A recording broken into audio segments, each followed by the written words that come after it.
মোরা নকলি মুসলমান, মোদের নাই কোনো ঈমান। মোরা বেঈমান মুসলমান, মোদের নাই কাণ্ড জ্ঞান। মোরা অবুঝ মুসলমান, মোদের নাই কেন ঈমান।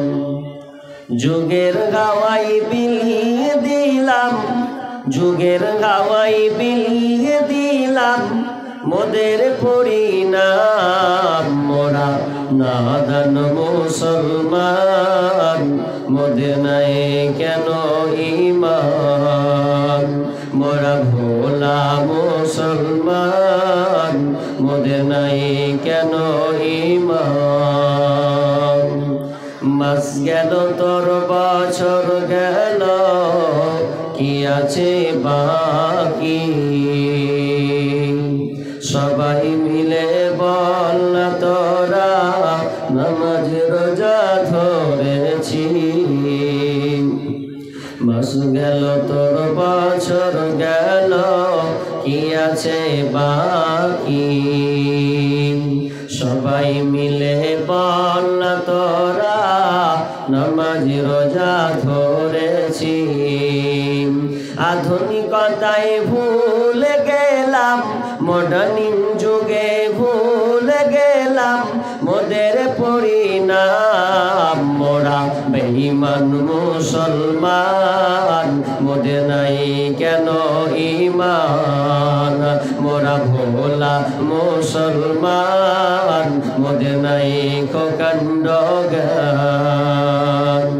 মোরা এমন ভাবে পার্টি করি, ভাইয়ে ভাইয়ে লরি মরি।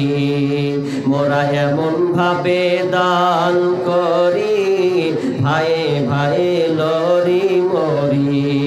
মোদের ভোটে জোরে বাবু, মোদের ভোটে জোরে বাবু, বিধানসভা পান। মোরা নাদান মুসলমান, মোদের নাই কেন ঈমান।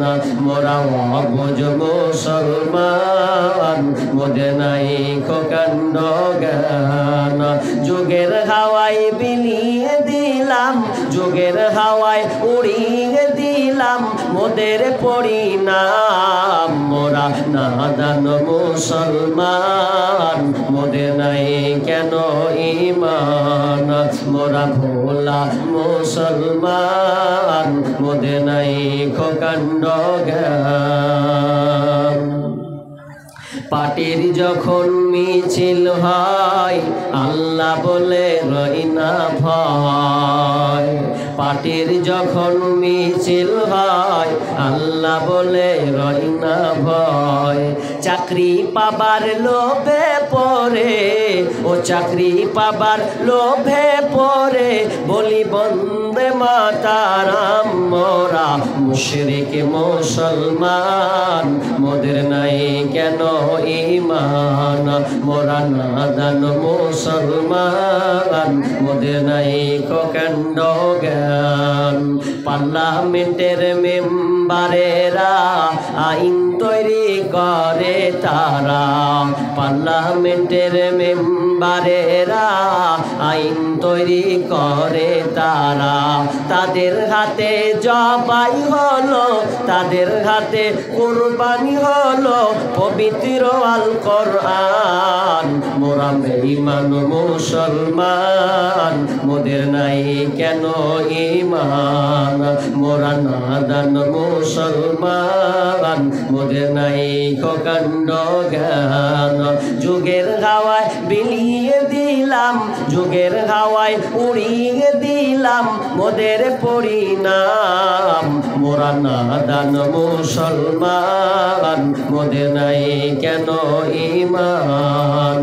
মোরা বেঈমান মুসলমান, মোদের নাই কাণ্ড জ্ঞান। মোরা নাদান মুসলমান, মোদের নাই কেন ঈমান। শ্রদ্ধেয় সুযোগ্য আজকের এই জলসার সুনামধন্য যোগ্যতম সভাপতি, মঞ্চ উপবিষ্ট আলিম ওলামাবৃন্দ, আমার সম্মুখে বসে থাকা দিনদার ইমানদার মুমিন ভাই সকল এবং ডান দিকে রত পর্দার অন্তরালে মা ও বোনেরা, প্রথমে সেই মহান মনিবের দরবারে প্রশংসা করি যে মহান মনিব আমাদেরকে রাত 11:25 কিছু কোরআন এবং হাদিসের আলোচনা শোনার এবং আমলের উদ্দেশ্যে যিনি আমাদেরকে এখনো সামিয়ানার নিচে বসিয়েছেন, এই জন্য আমরা সবাই মিলে আল্লাহর প্রশংসা করব। একটু আওয়াজ দেন, বলেন আলহামদুলিল্লাহ। অতঃপর শান্তি বর্ষিত হোক সকল নবীদের উপর, বিশেষ করে আমাদের শেষ নবী জনাবে মুহাম্মদুর রাসূলুল্লাহ বলি সাল্লাল্লাহু আলাইহি ওয়াসাল্লাম। সম্মানিত উপস্থিতি, আমি আপনাদের এলাকায় ভেতরে হয়তো নতুন, কিন্তু আমার সাইড সবগুলো প্রোগ্রাম করা আছে। রতুয়া থানাতে আমি অনেক প্রোগ্রাম করেছি। শামসি স্টেশনে কতবার যে নেমেছি তা আমি নিজে গুণে বলতে পারবো না। তো আপনাদের কাছে হয়তো নতুন, বা অনেকে আমাকে সোশ্যাল মিডিয়া ফেসবুকের ইউটিউবের মাধ্যমে দেখেছেন। তা আমি একটু ক্ষুদ্র জ্ঞানের মানুষ, আল্লাহ তো আমাকে ইলম দেননি, তবে আমার এই ক্ষুদ্রতম ইলম বা জ্ঞানের মাধ্যমে আমি আপনাদেরকে কোরআন এবং হাদিসের আলোকে কিছু কথা তুলে ধরব ইনশাআল্লাহুল আজিজ ওয়া মা তৌফিক ইল্লা বিল্লাহ। আজকের আমার আলোচ্যের বিষয় একটু বলে দিই, শুনেন একটু। এর আগে জামিলুল ভাই কি বিষয় দিল অতটা ইঙ্গিত করিনি, তবে মাল জানের ব্যাপারে সাহাবীদের আগ্রহিতা কেমন ছিল এ বিষয়ে আপনাদেরকে ইঙ্গিত করেছেন। আমি যে ট্রফিকটা নিয়ে আলোচনা করব খুবই ভাইটাল, খুবই গুরুত্বপূর্ণ। এই বিষয়টাতে আপনি অনেক কিছু বিষয় আছে। এখানে কোরআন আনেননি, মাগরিব থেকে প্রোগ্রাম হয়েছে, কোরআন নেই, দুর্ভাগ্য। অথচ কোরআন থাকার দরকার আছে। প্রয়োজনে যদি ভুলে যায় তা আমাকে দেখতে হবে, রাখা দরকার। তো কোরআনে আল্লাহ সুবহানাহু ওয়া তাআলা দুই ধরনের আইন দিয়েছেন। ক ধরন বললাম ভাই? দুই ধরনের। কথা বলবেন, যদি ভালো না লাগে আমি ধরবো না, উঠে বাড়ি চলে যাবেন। তবে অন্তত আধা ঘন্টা একটু সময় দেন, দেখি আপনাকে আমি কিছু দিতে পারি কিনা। কোরআন আল্লাহ সুবহানাহু ওয়া তাআলা দিয়েছেন, এতে দুই রকমের বিধান দিয়েছেন। একটা হলো আদেশ, আর একটা বলা হয় নিষেধ। আদেশ গ্রহণ করো, নিষেধ বর্জন করো, ছেড়ে দাও। তাহলে আমরা মুসলমান হিসাবে কোরআনকে আদেশ যেটা দিয়েছেন কোরআন, সেটাকে আমরা কতটা মেনে চলেছি, আর যেটাকে নিষেধ করা হয়েছে আমরা কতটা ছাড়তে পেরেছি, এই ব্যাপারে আজকে আমি আপনি সবাই, বক্তা শ্রোতা সবাই, এটা আমরা আজকে বের করব যে সত্যি কি আমরা সাহাবীদের মতন আমলদার হতে পেরেছি কিনা। আল্লাহ সুবহানাহু ওয়া তাআলা বলছেন, ওয়ামা আতাকুমুর রাসূল ফাখুযুহু ওয়ামা নাহাকুম আনহু ফান্তাহু। আল্লাহ বলছেন, নবী যেটা তোমাদের দেয় সেটাকে তোমরা অ্যাকসেপ্ট করো, গ্রহণ করে নাও। নবী যেটা ছাড়তে বলে, নিষেধ করে, ওটাকে তোমরা ছেড়ে দাও, বর্জন করো। এবার আমরা কতটুকু করছি, গ্রহণ করতে পেরেছি? যদি আপনি আদেশকে না মানেন তাও অপরাধী, নিষেধকে যদি আপনি বর্জন না করেন তাও আপনি অপরাধী। আল্লাহ তাআলা যখন আদমকে বানালেন, তৈরি করলেন, তৈরি করার পর সকল আজাদিল ফেরেশতা সহ সকলকে বলল যে আদমকে সেজদা করো। ওয়াইদ কুন্না লিল মালাইকাতি ইসজুদু লি আদম ফাসাজাদু ইল্লা ইবলিস। সবাই সেজদা করলো কিন্তু ইবলিস সেজদা করলো না। তার মানে আল্লাহর আদেশকে সে মানলো না, তাহলে ও অপরাধী হলো। এবার এই জান্নাত থেকে বহিষ্কার করে একে হাঁকিয়ে দেওয়া হলো, তকমা লাগালো কি, তো তুই ইবলিস শয়তান, চল, কারণ সে আল্লাহর আদেশকে মানেনি। এবার আল্লাহ আদমকে বলছে, এই আদম, এবার তোকে নিষেধ করছি, লা তাকরাবা হাদিস শাজারা ফাতাকুনা মিনাল যালিমিন। আদম এবং হাওয়া, তোমাদের দুজনকে বললাম খবরদার তোমরা ওই গাছটার নিকটবর্তী হবে না, গাছটার ধারে কাছে যাবে না। যদি তোমরা গাছটার নিকটবর্তী যাও তাহলে তোমরা জালিমদের অন্তর্ভুক্ত হবে। কিন্তু আদম শয়তানের পাল্লায় পড়ল যে, কারণ শয়তান কাউকে ছাড়বে না, কাউকে ছাড়বে না, ভালো লোককে তো আরো ছাড়বে না। যারা বেঈমান লম্পট তারা, তাদের ব্যাপারে শয়তানকে তো ভাবতে হয় না, ওদের যে তো আমারই মাল, আমারই চালাচাল। কিন্তু যারা ভালো লোক, ভালো মেয়ে, ভালো ছেলে, শয়তান বলে ওকে ধর, ওকে বেকায়দায় ফেল। আদমকেও ফেলে দিল। কোরআন বলছে শয়তান হচ্ছে তোমাদের প্রকাশ্য শত্রু, সাবধান। তোমরা রেখো গো শরণ, একদিন হবে যে মরণ। তোমরা রেখো গো শরণ, একদিন হবে যে মরণ। প্রথম নবী জান্নাতে ছিলেন, সঙ্গিনী হাওয়াকে পেলেন। প্রথম নবী জান্নাতে ছিলেন, সঙ্গিনী হাওয়াকে পেলেন। চক্রান্ত করিয়া শয়তান খাওয়াইল কান্দাম।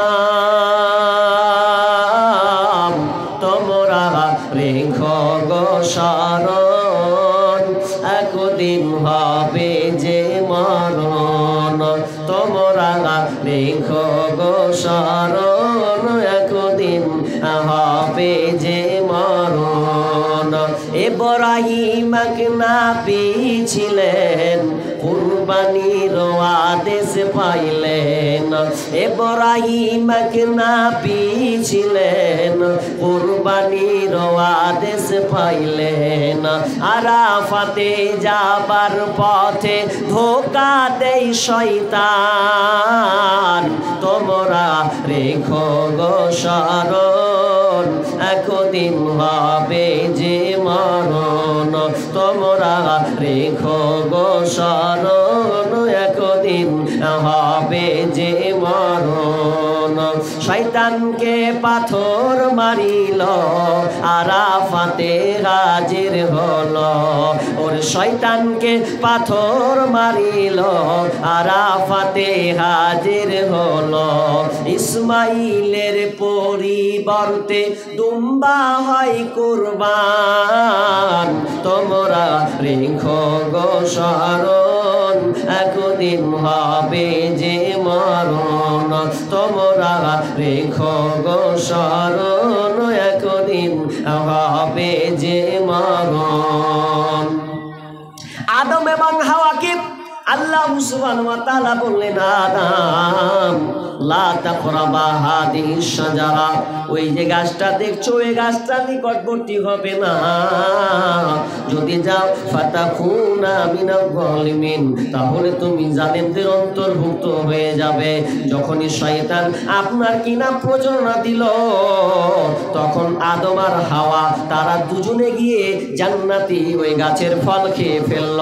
আর যেমনই ফল খেয়ে ফেলা সঙ্গে সঙ্গে আদম এবং হাওয়ার পরনের কাপড় খুলে গেল, উলঙ্গ হয়ে গেল। তারা নিজের আব্রুকে, লজ্জা স্থানকে জান্নাতের পাতা দিয়ে ঢাকতে লাগল।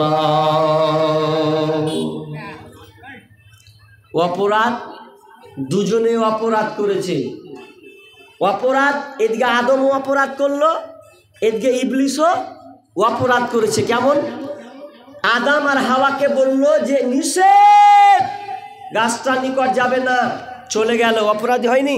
হয়েছে। আজাজিলকে বলল এই সেজদা কর, বলছে করতে পারবো না, সেজদা করো না, ও অপরাধী হয়নি? হয়েছে। তাহলে ও আদেশকে মানতে পারলো না, আর আদম আর হাওয়া নিষেধকে বর্জন করতে পারলো না, গ্রহণ করে নিল। এবার কথাটা হচ্ছে, একটু বুঝার চেষ্টা করেন। মানুষ মাত্রই ভুল, তাই তো? মানুষ পাপী, এটা বৈশিষ্ট্য। মানুষের একটা বৈশিষ্ট্য আছে যে মানুষ ভুল কাজ করবে, কিন্তু ভুল করার পরে ও তওবা করে নিবে, তাহলে আল্লাহ তাকে ক্ষমা করে দেবে। কিন্তু আদম আর হাওয়া তওবা, ভুল করলো, আল্লাহর কাছে তওবা করলো, রব্বানা যালামনা আনফুসানা ওয়া ইল্লাম তাগফির লানা ওয়া তারহামনা লানাকুনান্না মিনাল খাসিরিন।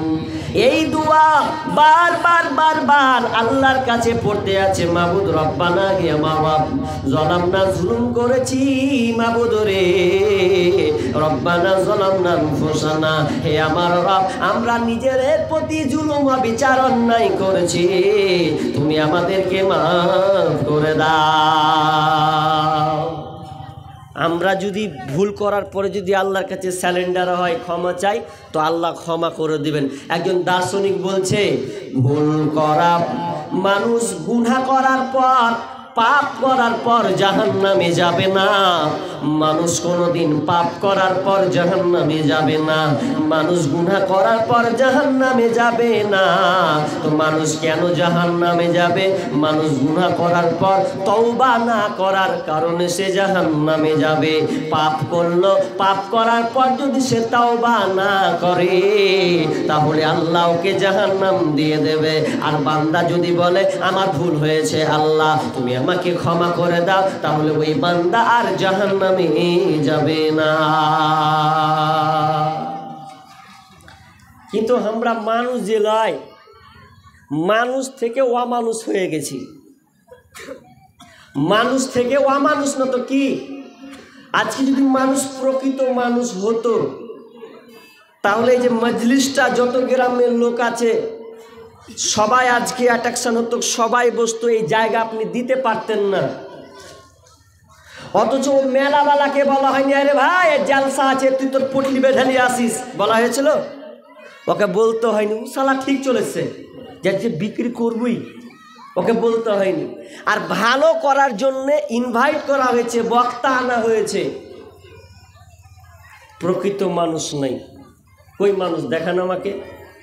এটা মানুষের একটা রূপ আছে, কিন্তু প্রকৃত মানুষ নাই। ইট পাথরের শহর জুড়ে মাটির কোনো মানুষ নাই, কোথায় গেলে পাবো বলো কাদা মাটির মানুষ ভাই। ইট পাথরের শহর জুড়ে মাটির কোনো মানুষ নাই, কোথায় গেলে পাবো বলো কাদা মাটির মানুষ ভাই। আকাশ চুম্বি দালান কোঠা এই শহরে ভরা, মানুষগুলির মনটা যেন পাথর দিয়ে গড়া, হায়রে পাথর দিয়ে গড়া। আকাশ চুম্বি দালান কোঠা এই শহরে ভরা, মানুষগুলির মনটা যেন পাথর দিয়ে গড়া, হায়রে পাথর পাথর দিয়ে গড়া। মাটির মানুষ হইয়া জানো, মাটির মানুষ হইয়া জানো, মাটির ছিটা নাই। কোথায় গেলে পাব বলো কাদা মাটির মানুষ ভাই, কোথায় গেলে পাব বলো কাদা মাটির মানুষ ভাই। মানুষের অভাব, প্রকৃত মানুষ নাই। মানুষ খালি দেখতে গুণে মানুষ, চরিত্র কিন্তু মানুষের মতন নয়। আমাদের চরিত্র হয়েছে পশুর মতন। বরং কোরআন বলছেন বালহুম আদাল, আরে পশু না, পশু তো অনেক ভালো, তোরা পশুর চাইতেও তোরা নিকৃষ্ট। পশু তাও ভালো, একটু আপনাকে বুঝাবো পশু কেমন ভালো। এটা দরকার আছে, এটা দরকার আছে শোনা যে পশু কেমন ভালো। আমি আপনাদের সামনে দুটো আয়াত পড়েছিলাম, খেয়াল করেছেন কিনা জানেন না, জানেন না তো বলে দিচ্ছি, যদি খেয়াল করেন তো ধরবেন। কি একটা আয়াত পড়েছিলাম? একটা আয়াত পড়েছি, ছোটটা বলে দিচ্ছি, সূরা বাকারার দুটাই, একটা 6 নম্বর আয়াত আর একটা 171 নম্বর আয়াত, খুবই ভাইটাল। এখন ভাববেন যে মৌলানা এই দুটো আয়াত কেন পড়লেন, আরো তো আয়াত ছিল, দরকার আছে। বিসমিল্লাহির রহমানির রহিম।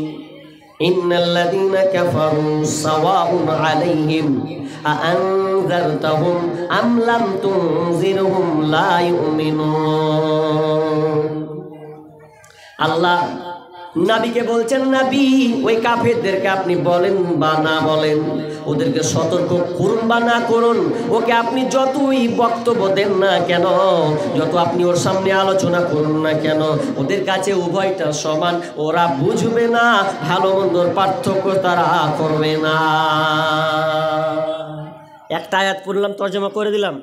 দ্বিতীয়টা পড়ছি, ওয়ামাসালুল লাযীনা কাফারু কামাসালিল লাযী ইয়ানহিকু বিমা লা ইয়াসমাউ ইল্লা দুআআন ওয়া নিদাআ সুম্মুম বুকমুন উমিয়ুন ফাহুম লা ইয়াকিলুন। ওয়ামাসালুল লাযীনা কাফারু, আপনি মানুষ না, আপনি কাঁচা না, পিতল না, তামা। আমি আপনাকে ডাইরেক্ট চোর বলবো না, ডাকাত বলবো না, ঘুষখোর বলবো না, আমি আপনাকে ডাইরেক্ট বেঈমান বলবো না, আপনাকে আমি চোর বলবো না। তবে আপনি মানুষ না, আপনি কাঁচা না, পিতল না, আপনি রাং। এটা আয়াত তর্জমা করব, আপনি বুঝে নেবেন। আমি যদি কাউকে, একটা লোককে বলি ভাই তুই চোর, চোরের বেটা চোর, উল্টা আমাকে চোর কেন বললি, চোর আমাকে বললি বলি, আর বাপকে কেন চোর বললি বল, সেন্টিমেন্টে রাগ ডালিবি। তো আমি কাউকে আঙুল তুলে বললে আপনি রাগ করবেন, কিন্তু আমি আঙুল তুলবো না, শুধু কোরআনের তর্জমা করবো, আপনি বুঝলেন। আপনি মানুষ, আপনি কাঁচা না, পিছল না, তামা, আপনি বেঈমান না কি, এটা আপনি নিজেই বুঝতে পারবেন।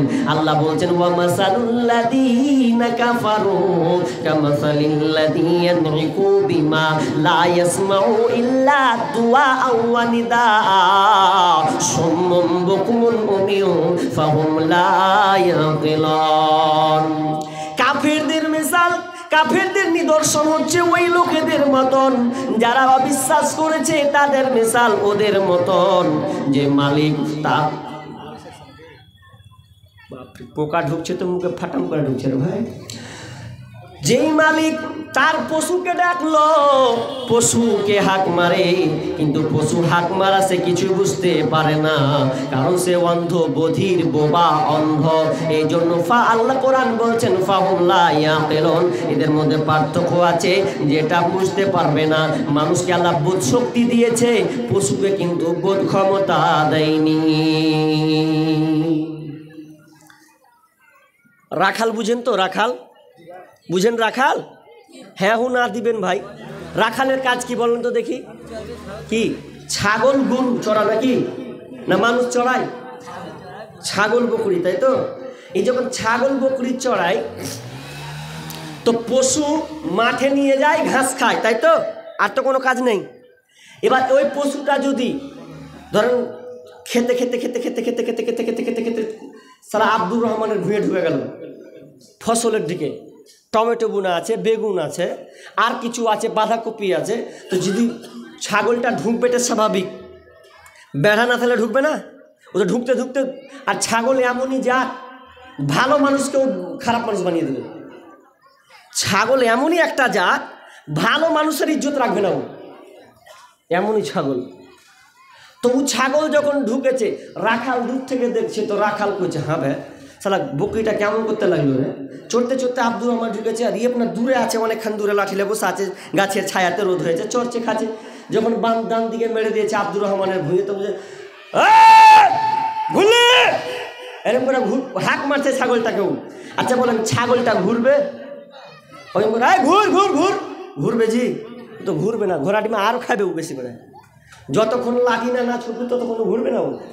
আচ্ছা এবার আপনারই বেটা 7 বছর 8 বছরের ছেলে, ওই ছেলেটা বাচ্চা ছেলে দুষ্টুমি করে, কি করে না? অত নামই দুষ্টুমি, বাচ্চা মানে দুষ্টুমি করা। এই দুষ্টুমি করছে তো ও ভুঁড় দিয়ে হাঁটছে, তো নিয়াত করেছে পকেটে শালাকে লবণ বেঁধে নিয়েছে, তো বলছে টমাটোর পারবার খাবো। বাচ্চা ছেলে এরকম অভ্যাস হয় না? বাড়ি থেকে লবণকে কাগজ দিয়া ক্যারিতে ভরে বেঁধে নিয়ে মাঠ চবে, যা হবে হোক গা। 4-5টা বড় বড় টমাটোর নিব, এক ধার নদী গোড়ার পাটালে যা বসবার খাবো। ইনিয়াত করেছে আর ঢুকে গেছে অন্য জনের ভুঁই। আর যেমনই ঢুকে আর বাপ যদি দেখে লেছে এই জয়দুর, যেমনি কেছে যদি বলছে ওকে মাকে পালা, বাপ বাবে আর থাকা যাবে না, মার দৌড়। আচ্ছা কোন দিকে পালাবে? বাপের কাছে ধরা দেবে? ধরা দিবে না। শিক্ষিত সুধী মণ্ডলী, ভালো করে উদাহরণটা শুনেন, আপনাকে আমি একটু আনন্দ মশ করার কোণে বললাম, কিন্তু বুঝার জিনিস আছে। গরুটার কান আছে, মানুষটারও কান আছে, গরুটার চোখ আছে, ওই বাচ্চাটার চোখ আছে, গরুটার মুখ আছে, ওই বাচ্চা 8 বছরের সন্তানেরও মুখ আছে, গরুটার মাথা আছে, ওই ছেলেটারও মাথা আছে। কিন্তু গরুটা কেন, মানুষটা কেন ফিরলো পালালো, আর গরুটা কেন ফিরল না? কোরআন বলছে ফাহুম লা ইয়াকিলুন, এদের মধ্যে পার্থক্য আছে। মানুষটার বোধ ক্ষমতা আছে আর পশুটার বোধ ক্ষমতা নাই, যেটা আমার মালিকের দান। আয়াতটা কেন পড়েছি আপনি বুঝবেন একটু পরেই, আসছি সামনে। আজান পড়ছে, হাইয়া আলাস সালাহ হাইয়া আলাল ফালাহ। আজানটা কয়বার হয়? 5 বার। তো 24 ঘন্টায় 5 বার আজান হয়। হাইয়া আলাস সালাহ হাইয়া আলাল ফালাহ হাইয়া আলাস সালাহ, আয় নামাজে আয়, স্যালেন্ডার হ, হাইয়া আলাল ফালাহ। যদি তুই নিষ্কৃতি পাস, যদি তুই শান্তি পেতে চাস, তাহলে শোন শোন, তুই মসজিদে এসে ঢুকে যা, নামাজে দাঁড়িয়ে যা। এটা আপনার কিনা আল্লাহ 5 বার ডেকেছে মুয়াজ্জিনের মাধ্যমে। অথচ মানুষ মসজিদে যায়, কটা যায়? যে চা চুরুক চুরুক করে টানছে, খা চা খা, নামাজের কোনো গুরুত্ব নাই। যে ফারাক ফারাক করে বেরিয়ে টান যাবে, গপ করে থাক বস। যে ভুঁই নিড়াচ্ছে ও নিড়িয়ে চলে গেছে, সালা কাজ শেষ করবো তারপর কোন কথা আছে। আজানের দিকে কোনো গুরুত্ব নেই, কাজ শেষ করবে তারপর কোন কথা আছে। এবার দেখেন, আমি বলছি পশু ভালো না মানুষ ভালো, এটা প্রমাণ করার জন্যে, এটা আমি প্রমাণ করছি। আচ্ছা কার বাড়িতে ছাগল আছে? হাত তুলেন তো ভাই। ছাগল ছাগল কটা লোকের বাড়িতে ছাগল? আপনাদের বাড়িতে ছাগল নাই, বকরি নাই? আচ্ছা কুরবানির জন্য রেখেছেন তো? আর কুরবানি ছাগলকে মানুষ বেশি মহব্বত করে গো, নিজে না খেয়েও বাপ ছাগলটাকে খাওয়াবে, খা তুই, এত ভালোবাসে। এবার ওই ছাগলটাকে আপনি যখন মাঠে ছেড়ে দিবেন, মাঠে ছেড়ে দেওয়ার পর যখন আপনাকে দেখবে যে আমার মালিক আমার সামনে আসে, ওই ছাগলটা দৌড়ে এসে আপনার কাছে হাজির হবে, কারণ আপনি ওকে 3 বেলা খেতে দেন, আপনি ওর যত্ন নেন। ছাগল আপনাকে চিনে নাই। অনেক সময় কুকুর, মানুষ যার বাড়িতে কুকুর থাকে ওকে আবার খাবার দেয়, খাবার যখন দেওয়া হয়, খাবার দিলে কুকুরটা মনে রাখে মালিক যদি ট্যাক্সিতে চেপে নেয় কিংবা বাইকে চাপার চেষ্টা করে, কুকুরটা দৌড়ান দেয়, হায়রে আমার মালিকটা চলে যাচ্ছে, ঘাও ঘাও করে আপনার মালিকের সামনে এসে দাঁড়ায়। শুধু তাই নয়, আপনি যে মুরগিটা পোষেন, মা বোনেরা মুরগি পুষে, এই মুরগি চাষ করার সময় মা বোনের একটা খুল্লা তৈরি করে বানায়। কেন? সকালে আপনার মুরগিটা মুরগিটা বের হবে, সন্ধ্যা হলে ওই মুরগিটা আবার বাসায় আপনার খুলনাতে এসে ঢুকে যায়, কেউ তাকে ডাকে না। আপনি একটা গরু পুষেন, গরুকে মাঠে বেঁধে এসেছেন, খুঁটা মেরে দিয়েছেন, সন্ধ্যার সময় আপনি খুঁটাটা তুলে দেন, ওই দেখবেন গরুটা কোনো কারো বাড়িতে ঢুকবে না, আপনার বাড়িতে যে গোয়াল ঘর আছে ওটাতে সরাসরি গরুটা ঢুকে যাবে। হতভাগা মানুষ রে, গরু তার মালিককে চিনল, ছাগল তার মালিককে চিনল, কুকুর তার মালিককে চিনেছে, মুরগি তার খুল্লা চিনেছে, ঘর চিনেছে। হতভাগা মানুষ, তুই আল্লাহর মসজিদ চিনলি না। 5 বার আল্লাহ ডাকলো কিন্তু গেলাম না। তাহলে মানুষ ভালো না পশু ভালো? আমি ফাইনাল দেবো না, আপনারা বলবেন মানুষ ভালো না পশু ভালো? পশু ভালো। আপনি ওকে 3 বার খেতে দিচ্ছেন তো চিনে নিচ্ছে আপনাকে যে এটা আমার মালিক, কিন্তু আমরা আল্লাহকে চিনতে পারলাম না।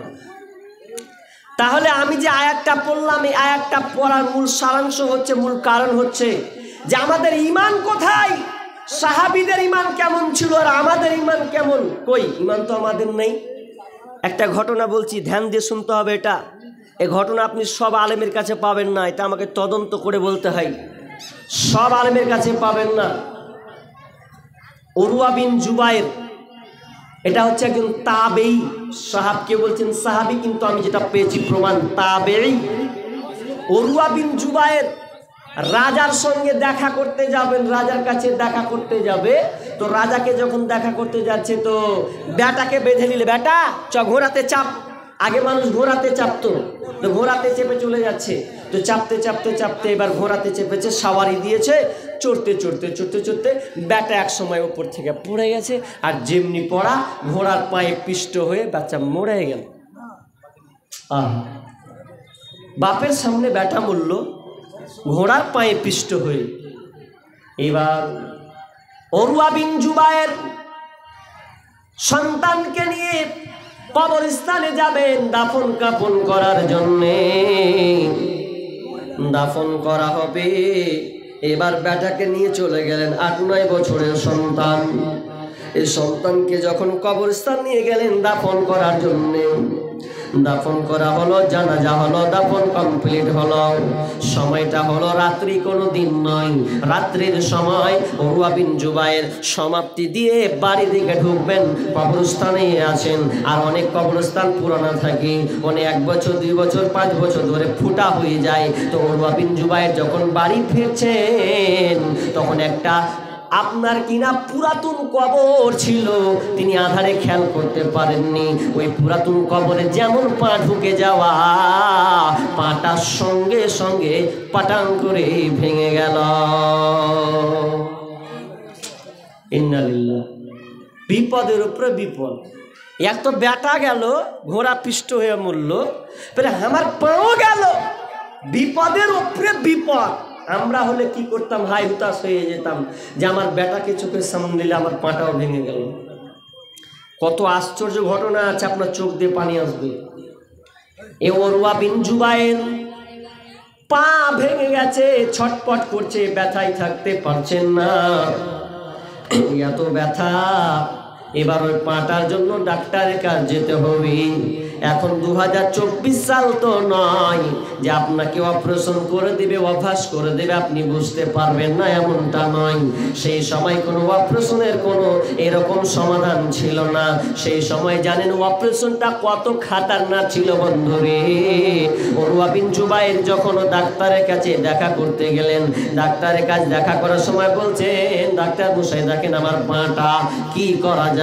ডাক্তার বলছে, উরওয়া ভাই, এ উরওয়া বিন জুবায়ের ভাই, তোমার পাটা এমন হয়ে গেছে, পাটাতে পচন ধরে গেছে, এ পাটা রাখা যাবে না, যতটুকু পা পচেছে ততটুকু পাটাকে কেটে বাদ দিতে হবে, এ পা আপনার পাওয়া যাবে না। কি করতে হবে? পাটা কাটতে হবে। তা কি দিয়ে কাটবে?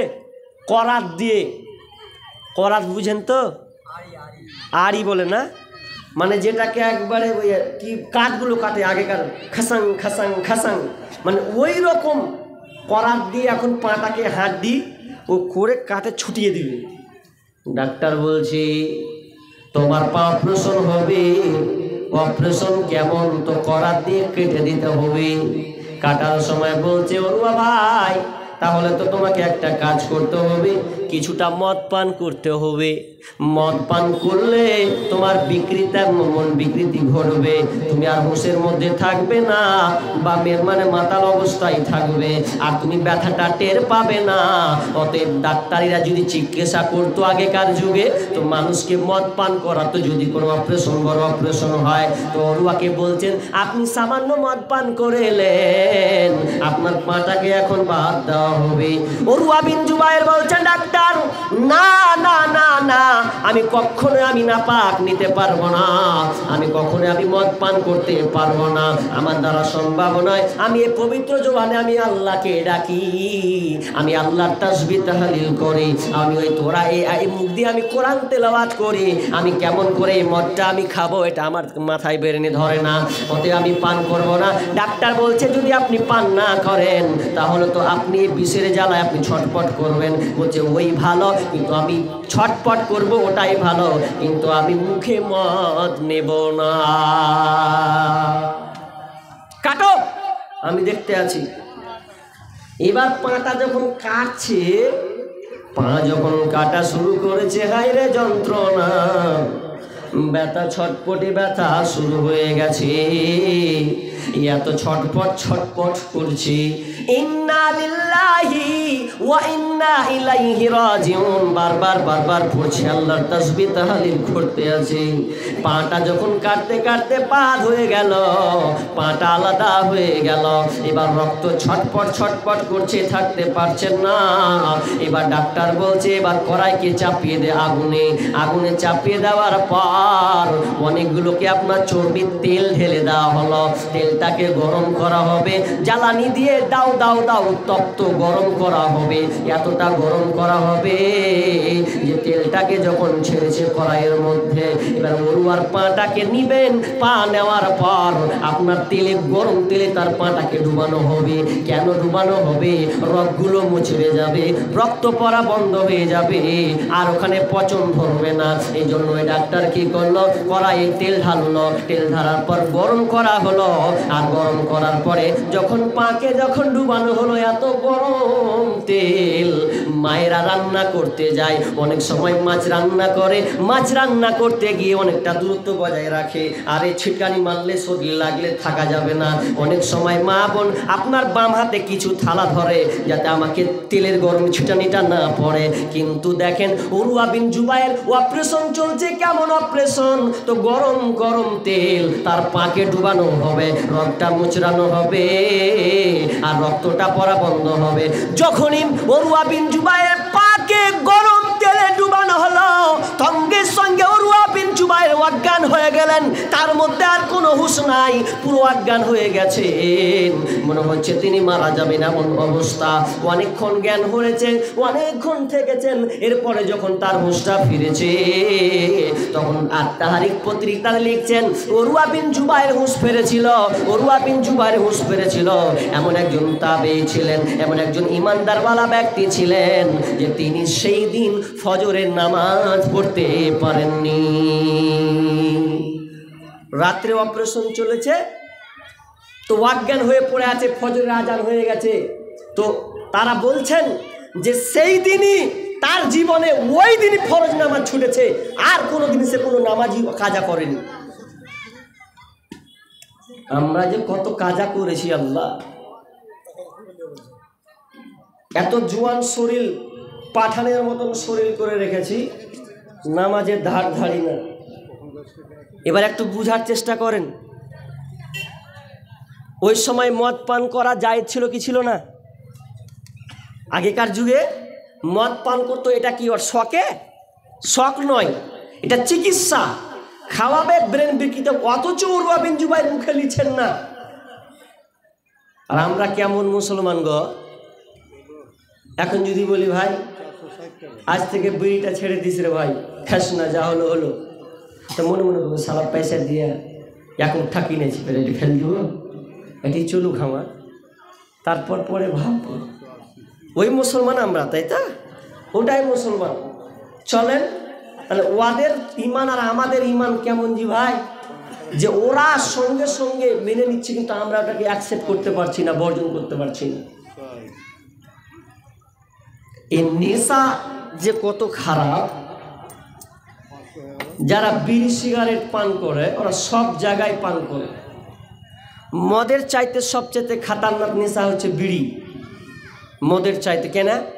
আর যারা বেরি পান করে, বিড়ি খায়, সিগারেট খায়, ওরা সব চাইতে বেলজ্জা।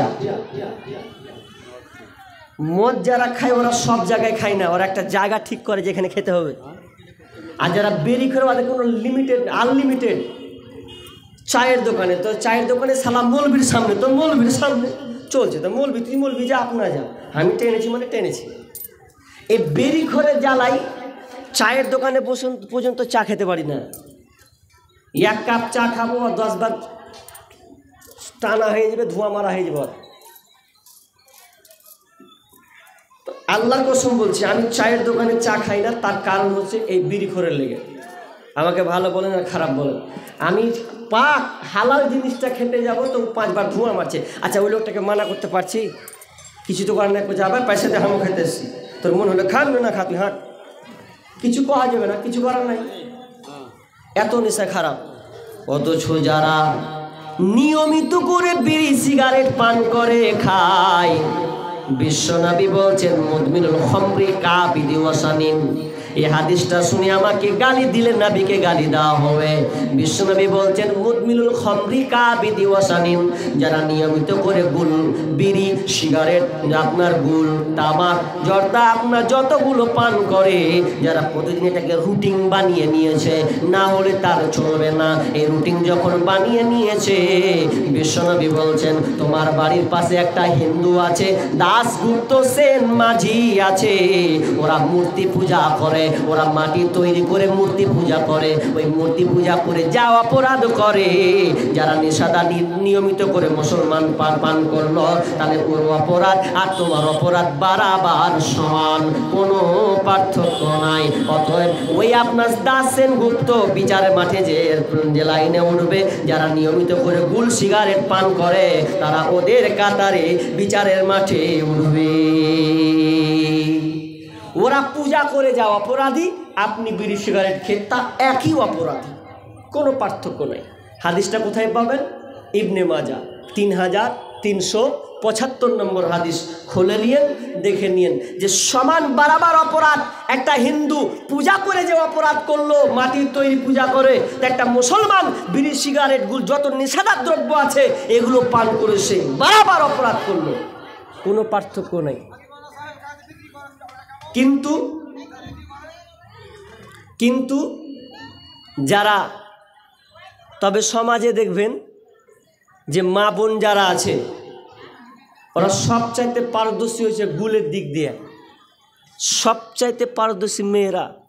আগে দেখেছি মা বোন যখন গুল করতো, তখন ওই 4 টাকা 5 টাকা না 2 টাকা প্যাকেট ছিল আগে, তো ওটাকে নিল 555 গুল নাকি, তো ওটাকে নিয়ে আঁচলে বেঁধে নিলে, ওটা এখন আর নেই।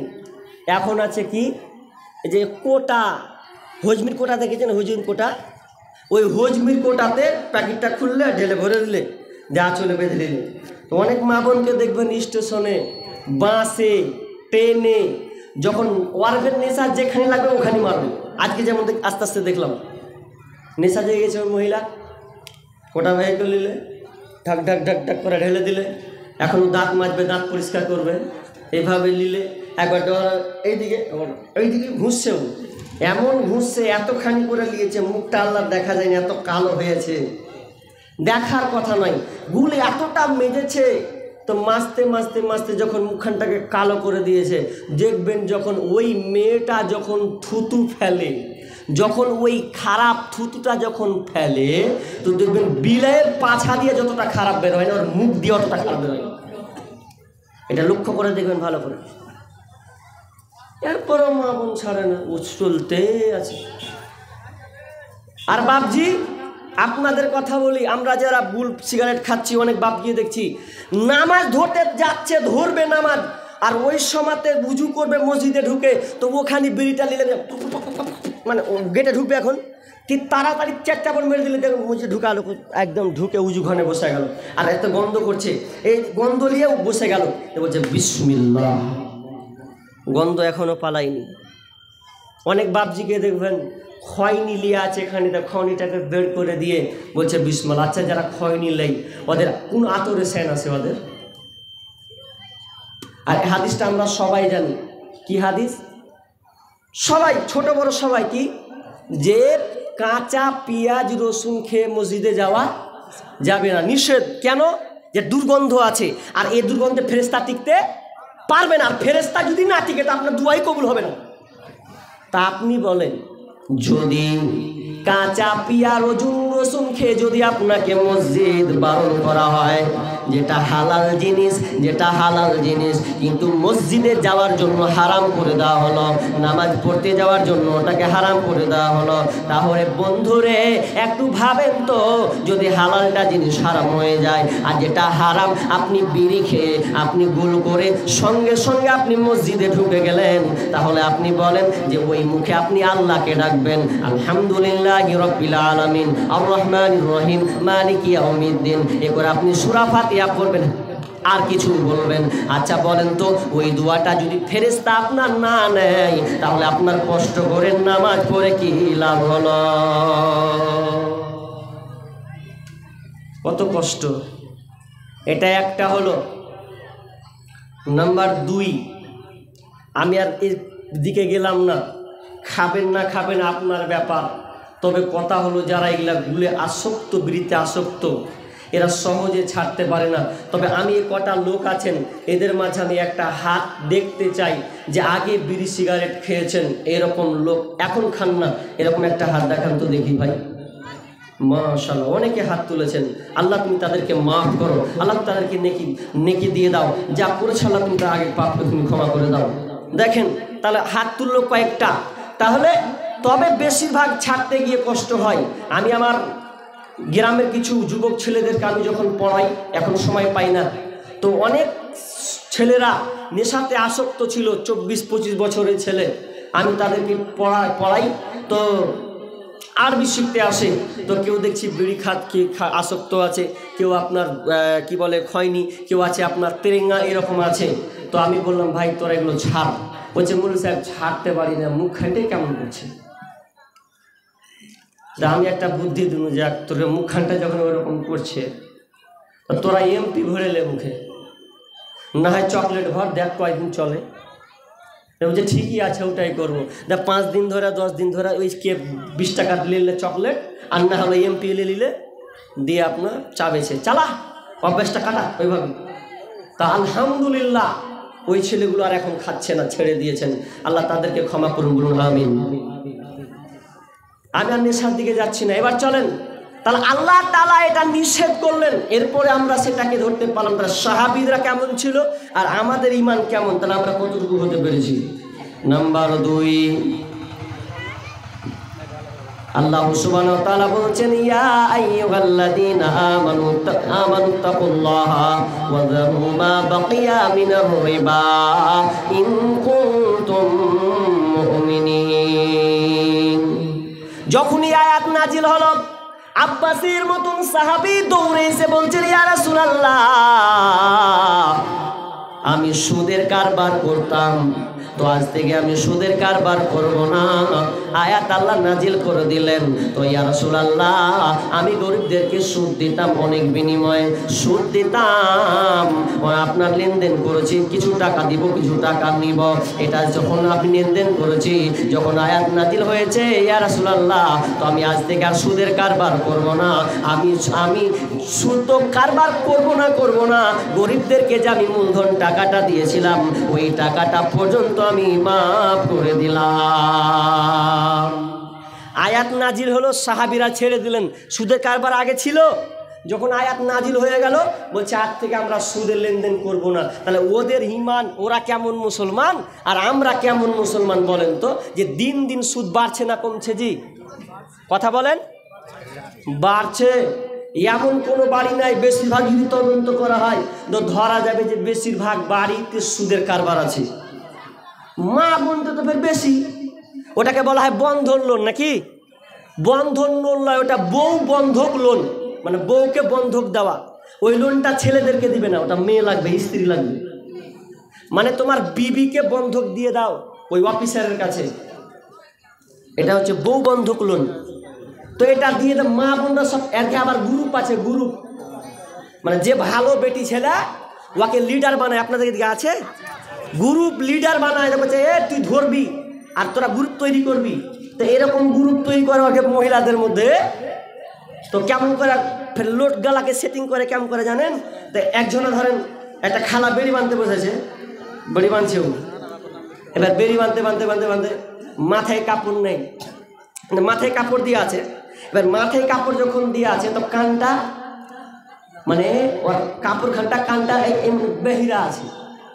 হ্যাঁ, তো এবার ওই খালা যে এজেন্ট বানালছে অফিসার, উজা কইছে হাগে বুবু তোর কানে কেন খিল ভরা আছে গা? খালি এইখানে বুঝি খিল, তোর এখানে দেখছি খিল, তো তোর একটা শোনার নেই? তো বলছে আমার স্বামী অচল, তাহার স্বামী কোনটা থেকে পেয়ে বেজে দেবে? ওই জন্য আমি নাকের ফুটা খান যেটা না বুঝে ওই লেগে আমি নিমের ডাল খান ভরে আছি। তখন কইছে এই নিমের ডাল যে ভরেছ, নিমের ডাল যে ভরে আছো, তো নিমের যখন ডাল ভরে আছো তো একটা কাজ করবা। বলছে কি কাজ? সপ্তাহ সপ্তাহ 200 টাকা দিতে পারবা? বলছে কোন ব্যাপার নয়, সপ্তাহ সপ্তাহ 200 টাকা দিতে পারবো না মানে? বেরি বাঁধছি, ডিমে মুরগিতে ডিম পারছে, ওগুলো দিলে পাঠাতে পারবো। তো 5000 টাকা দিব, তোমাকে সপ্তাহ সপ্তাহ 200 টাকা করে কাটাতে হবে। এ রাজি হয়ে গেল। বলছে কি কি আনতে হবে? আধার কার্ড, ভোটার কার্ড দুটা নিয়ে চলে যাও। এই যখন সোনার রিং বানিয়ে নিয়েছে, ছোট্ট করে একটা যখন বানিয়ে নিয়ে চলেছে, তখন তো একটু আবার ঢেকে ছিল, এখন আর ঢেকে নেই, একবারে কানের এক পাস করে নিয়ে একদম বাম্পার করে বসে আছে। আর কইছে হাকে একবার কইয়া দেয় যে তুই রিং কুন্ডে পালি, তখন আমি কয়ে দেবো। বন্ধন লোনটা এমনভাবে বাড়তে বাড়তে বাড়তে বাড়তে বাড়তে এমন বাড়লো যে বক্তা ওয়াজ করেই যায়, বলেই যায়, কিন্তু আজ পরিমাণ কমছে না, বাড়তেই চলেছে। সুদ কত খারাপ জিনিস। ছোট্ট একটা হাদিস বলছি, ভালো করে মাথায় নেন। বিশ্বনবী বলছেন আর রিবা সাবউনা হুবা আইশারুহা আইয়ানকাহার রাজুল উম্মা। আর রিবা সাবউনা হুবা আইশারুহা আইয়ানকাহার রাজুল উম্মা। বিশ্বনবী বলছেন কেউ যদি সুদের কারবার করে, সুদের 70টি শাখা আছে, সুদের 70টি শাখা আছে। এর মধ্যে সাধারণ হলো কেউ যদি সুদ খায়, কেউ যদি সুদ দেয়, সুদ নেয়, তাহলে কেউ যদি সুদ খায় গ্রহণ করে, তাহলে সে তার মায়ের সঙ্গে জিনা ব্যভিচার করল। এবার কথাটার অর্থ আপনি বুঝতে পারলেন না, এবার আপনাকে একটু ভেঙে বলবো, তো আপনি বলবেন মৌলবি এরকম বলতে হয়? বিষ্ণু কি বোঝাতে চাইলেন? আপনার গ্রামের একটা ছেলে, শান্তপুরের গ্রামের একটা ছেলে বলছে আমি বিয়ে করব। বিয়ে করার জন্যে এবার সে একটা মেয়ে প্রয়োজন, মেয়ে খুঁজতে চলে গেছে। মেয়ে খুঁজতে খুঁজতে খুঁজতে বলছে আর মেয়ে আমার দরকার নাই, আমার পছন্দ হয় না। যে কাকে বিয়ে করবি? তো ছেলে বলছে আমি আর কাউকে বিয়ে করব না, আমার ঘরে মেয়ে আছে, আমার নিজের মাকে আমি বিয়ে করব, আর মেয়ে দেখার দরকার নাই। আচ্ছা বলেন তো, ওই ছেলেটা যদি বলে আমি মাকে বিয়ে করব, তাহলে কোনো মানুষকে এটা মেনে নেবে? মেনে নেবে না। ওকে গ্রাম থেকে তাড়াবে বা ওর উপরে নির্যাতন চালাবে যে এই নেককার জন্য কাজ তুই কেমন করে করতে পারিস বল? এটা গ্রামের কেউ মেনে নিতে পারবে না। সেই তেমনি ভাবে একটা মেয়ে যদি বলে আমি বিয়ে করতে চাই, আমার ছেলে দরকার আছে, আর ছেলে যখন দরকার আছে তো বলছে আমি ছেলে খুঁজতে যাব না, আমার দরকার নাই ছেলের, তো কি খুঁজতে হবে? তো আমার ছেলে যখনই দরকার আছে, আমার নিজের বাপটা আছে, আমি আমার বাপটাকে আমি বিয়ে করে নিব। আচ্ছা এটা শোনার পর যদি কোনো গ্রামের মানুষকে বসে থাকতে পারবে, এটা কেউ মেনে নিতে পারবে না। এত নির্লজ্জ বেহায়া, এত নোংরা কাজ কি করে করতে পারে? এটা পৃথিবীর কেউ কোনো মেনে নিতে পারবে না। সে আবার আল্লাহ রাসূল বলছেন কেউ যদি 1 টাকা সুদ খায়, কোন হাদিসে আছে 1 টাকা যদি কেউ সুদ খায়, তাহলে তার মায়ের সঙ্গে 36 বার জেনা করা সম পরিমাণ সে পাপ করল। তাহলে জেনা কত নিকৃষ্ট। জেনা থেকে আপনাকে বাঁচতে হবে। আপনি বলছেন গরিব যে কি করব? আপনার চাইতে সাহাবীরা সবচাইতে বেশি গরিব ছিল, তারাও সুদের কারবার করেছে, কিন্তু যখন আয়াত আল্লাহ নাজিল করে দিলেন যে আজ থেকে তোমাদের জন্য সুদকে হারাম করা হলো, সাহাবীরা সঙ্গে সঙ্গে ছেড়ে দিলেন যে আল্লাহ যখন নিষেধ করেছে তাহলে আমি আর এতে নাই, সে সঙ্গে সঙ্গে ছেড়ে দিল। কিন্তু আমরা কেমন ইমান পোকা লাগা মানুষ, আমরা ছাড়তে পারলাম না। তাহলে আপনি তার এই কাফের মুশরিক যে আয়াতটা পড়লাম, তো তাদের চাইতে আমরা ক আনা ভালো? এক আনাও ভালো নয়। এই সুদের কারবার হতে হতে সমাজে এমন ফিতনা হয়েছে, এই সুদের কারণে কারবার, অনেক লোক সুদ নেওয়ার পরে সুদ পরিশোধ না করতে পারায় গলায় ফাঁসি। এরকম খবর দেখেননি? গলায় ফাঁসি, অনেকে বিষ খেয়ে মরে গেছে। আমাদের জঙ্গিপুর ব্রিজে ঝাঁপ দিয়ে পড়লো, জান দিয়ে দিল, রাখবো না, পারি না শোধ করতে। কিছুদিন আগে একটা মেয়ে একটা 7 বছরের 8 বছরের বাচ্চাকে টিপে পুকুরে ডুবে মেরে দিল। তার কানে ছিল কি স্বর্ণ। তো কেন? তো ও লোন নিয়েছে, শোধ করতে পারে না বলে ওই বাচ্চাটাকে নিয়ে গলা টিপে মেরে দিয়ে কানের সোনাটাকে নিয়ে আপনার আপনার পুকুরে ডুবিয়ে দিল। কেন? তো লোন শোধ করতে পারে না এই জন্য। কারণ নুন যে নিকৃষ্ট, এটা নুন দিয়ে মানুষ বড়লোক হয় না, বরং বড়লোক কারা হয়? যারা লোন দেয়, পয়সাওয়ালা, ওরাই বড়লোক হয়। কিন্তু যারা গরিব নেই, গরিবরা যারা নেই, এরা বড়লোক হয় না, বরং ক্ষতিগ্রস্তের মধ্যে চলে যায়। ছেলেরা লোন নিতে যায় তো ওকে বলে, এখন আজকাল এমন ফ্যাশন যুগ হয়েছে যে মেয়েরা লোন নিতে, ওটা ছেলেরা লাগবে না, মেয়েরা কি যেতে হবে? খাতা নিয়ে নিলে, বাম্পার করে বুবু সেজে নিলে, বাম্পার করে অন্য লয়া কাপড় দেখে চকন হয়ে যাবি, বলছে লোন দিতে যাব। তো ওর স্বামীকে বলছে, হাজি লেট হবে ঘুরতে, তো লেট হবে, তুমি অন্তত রান্নাটা করিও, কতক্ষণ আসবো কে জানি, এরকম বলে দিয়ে চলে যায়। বর্তমান যুগের হাওয়া চলছে উল্টো দিকে, বলতে গেলে মনে বাজে বলবো কোন দিক থেকে। বর্তমান যুগের হাওয়া চলছে উল্টো দিকে, বলতে গেলে মনে বাজে বলবো কোন দিক থেকে। স্ত্রী স্বামীকে বলে, ও গো সোহেল খান না, আমি গেলাম লোনের কিস্তি দিতে, তুমি করো রান্না। স্ত্রী স্বামীকে বলে, ও গো সোহেল খান না, আমি গেলাম লোনের কিস্তি দিতে, তুমি করো রান্না। কিস্তি থেকে এসে যেন না থাকি ভোকে, বর্তমান যুগের হাওয়া চলছে উল্টো দিকে, বলতে গেলে মনে বাজে বলবো কোন দিক থেকে। ভালো প্যান কেটে কুটে লাগাই জোড়া তালি, বউকে নেই না বাইকের পিছে তোলে মডার্ন শালি। বউকে আর ভাল লাগে না, বিবিকে আর ভাল লাগে না, তাই শালিকে নিয়ে ঘরে, বর্তমান যুগের হাওয়া চলছে উল্টো দিকে, বলতে গেলে মনে বাজে বলবো কোন দিক থেকে। স্কুল কলেজের মাঠে দেখি, স্কুল কলেজের মাঠে দেখি দুইজন ছাত্র ছাত্রী, এমন করে ভাব করে যেন বিয়ের পাত্র পাত্রী। বিয়ে তো করে না এরা, প্রেমেতে মজেছে, বর্তমান যুগের হাওয়া চলছে উল্টো দিকে, বলতে গেলে মনে বাজে বলবো কোন দিক থেকে। এখন আবার মা বোনকে দেখি চলছে উল্টা পাল্টা, স্বামীর সঙ্গে কয় না কথা, দুলা ভাইয়ের সঙ্গে কথা বলে ঘন্টার পর ঘন্টা। এখন আবার মা বোনকে দেখি চলছে উল্টা পাল্টা, স্বামীর সঙ্গে কয় না কথা, দেওর সঙ্গে কথা বলে ঘন্টার পর ঘন্টা। এ দৃশ্য দেখে আমার মাথা যায় গো ঘুরে, বর্তমান যুগের হাওয়া চলছে উল্টো দিকে, বলতে গেলে মনে বাজে বলবো কোন দিক থেকে।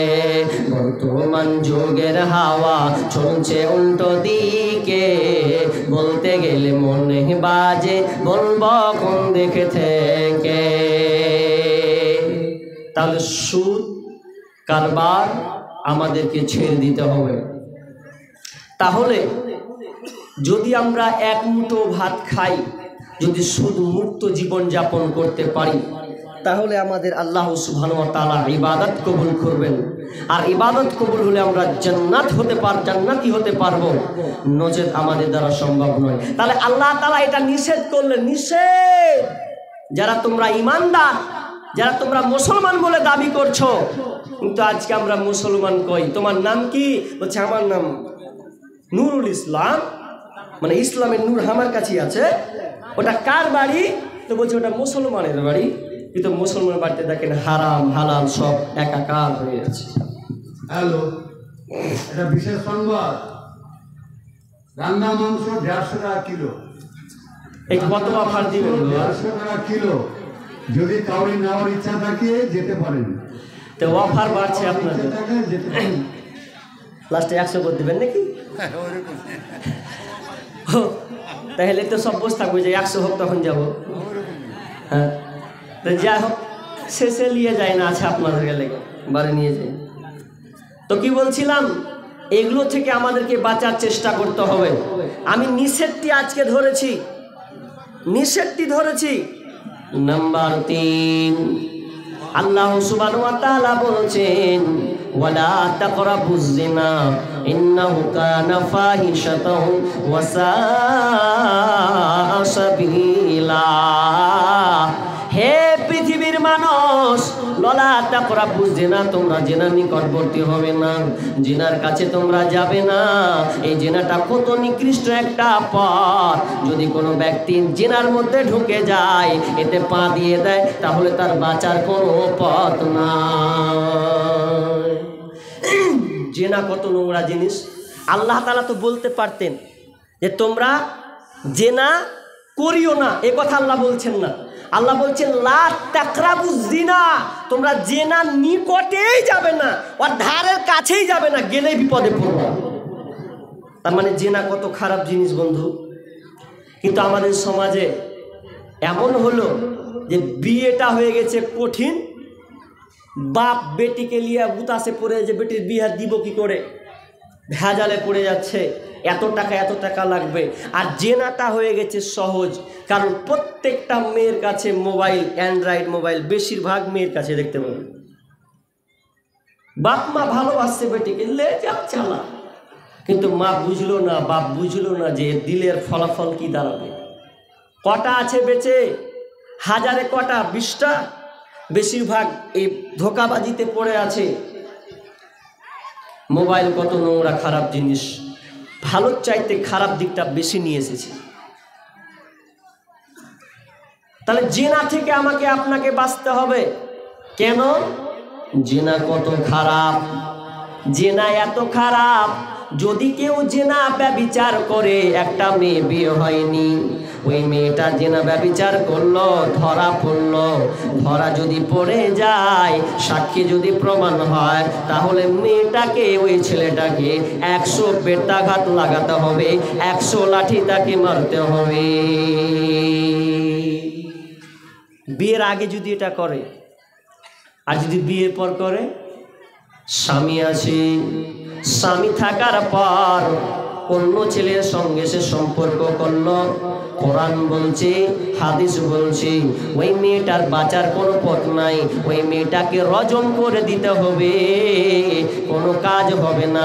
ও যদি বলে মাফ করে দাও, যদি ধরা পড়ে যায়, সাক্ষী প্রমাণ হয়ে যায়, তাহলে ওই মেয়েটার বাঁচার কোনো অধিকার নাই, ওকে রজম করে দিতে হবে। আজকাল মেয়েরা যদি ধরা পড়ছে, রজম তো দূরের কথা, ঘোড়ার ডিম। যে পয়সাওয়ালা হচ্ছে, পয়সা দিয়ে ছুটিয়ে দিচ্ছে, কোথায় চল খালাস। আর যে গরিব মেয়ে হচ্ছে, ও অসহায় খেপির মতন থাকলো, লাত খেলো, কিন্তু ওকে উপযুক্ত সে শাস্তিটা দেওয়া হলো না। এখন আবার কিছু সর্দার মোড়ল উঠেছে। এখন আমার কথা হলো, যদি আইন বাস্তবায়ন না হয় তো ছেড়ে দেন, আসামি হতে যান না। বিচারের মাঠে কি দরকার, পরের বেটির লেগে আমি আসামি হতে যাবো না।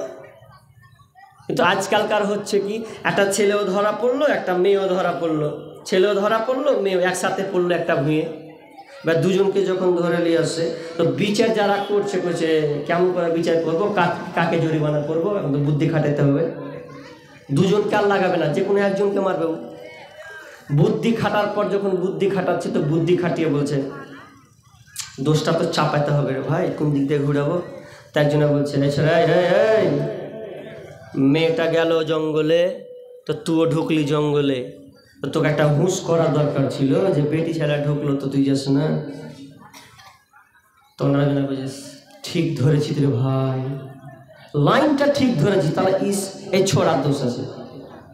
তার মানে আর বেটি ছেলের দোষ দিলে না, ও ছোড়ারই দোষ দিয়ে দিলে। তা কি করলে, ওই শালাকে 80,000 টাকা ফাইন কর। ওকে 80,000 টাকা ফাইন মারবে এখন। তা আমার প্রশ্ন হলো যে ওকে 80,000 ফাইন করলি আর একে কেন করলি না? কি এমন হলো? বলছে এই যে বেটি ছেলের ইজ্জত নষ্ট হয়েছে। বেটি ছেলের ইজ্জত শুধু খালি বেটি ছেলে গেল, বেটা ছেলে যায়নি। আচ্ছা আপনাকে একটা বলি, উদাহরণ দিই। ধরলেন এই গ্রামে একটা ছেলে ধরা পড়েছে, তো ধরা পড়ার পর এবার মানুষ ছি করেছে বা ফাইন করেছে আর কিছু করেছে। আচ্ছা ওই ছেলেটা যখন বিয়ে হবে 5 মাস পর বা 6 মাস পর, ধরলেন শফিকুলের ছেলে ধরা পড়লো রফিকুল। এবার রফিকুল ধরা পড়লো, রফিকুলকে দেখতে এসছে শামসিল্ল কুণ্ডে, তো আপনাকে শান্তিপুর গ্রামে একটা ছেলেটাকে, ওই ছেলেটাকে যেই 3 মাস আগে ধরা পড়েছিল, যখন ওরা দেখতে আসবে তখন যারা খবর নিবি যে শামসি থেকে লোক দেখতে আসছে এই ছোড়াকে, তখন ওরা কানে কানে ফুসে ফুসে করবে কাকে দেখতে এসছো? শফিকুলের বেটাকে, এই তো 3 মাস আগে ধরা পড়লো যে। আচ্ছা 3 মাস হলো যে ধরা পড়লো, যদি কহে দেয় আচ্ছা আর আপনি ওই ছেলেটাকে দেখবেন, সালা ওই ঘরে বেটি দেবো পালা, মানে বিহাই দিবে না, দরকারই নাই, সালা ধরা পড়লো 3 মাস আগে। তাহলে ওরও তো ইজ্জত গেল, ওটা ইজ্জত টিকলো না তো। তাহলে একজনকে আপনি ফাইন করবেন না, না না না, কোরআন হাদিস মোতাবেক কি করা লাগবে? কোরআন বলছে ওই মেয়েটা ছেলেটা ধরা পড়লো, দুজনকে দাঁড় করিয়ে দাও, 100 বেত্রাঘাত লাগাও, মেরে দাও। কেমন করে মারবে? তো দুনিয়া গ্রামের লোককে ডেকে নাও। আরবে দেখবেন এখন এই নিয়মটা আছে, গ্রামকে লোককে ডাকো, ছেলে মেয়ে সবাইকে ডাকো, যে না করেছে ধরা পড়েছে, এদের শাস্তি কি হবে? 100 বেত্রাঘাত লাগাতে হবে। এবার যখন ছেলেটাকে মারবে সবাই যুবক ছেলেরা গল্প করবে, আরে ভাই কি ব্যাপারে ছেলেটাকে মারছে কেনা? বলে অমুকের বেটিকে ধরতে যে লাত খেয়েছি। তখন বলবে আমার দরকার নেই, ধরা পড়লে আমি লাত খাবো, এরকম করে আমাকে পাবলিকের সামনে মারবে, তাহলে আমার বেটি ছেলের সঙ্গে পেছনে লাগা দরকার নাই।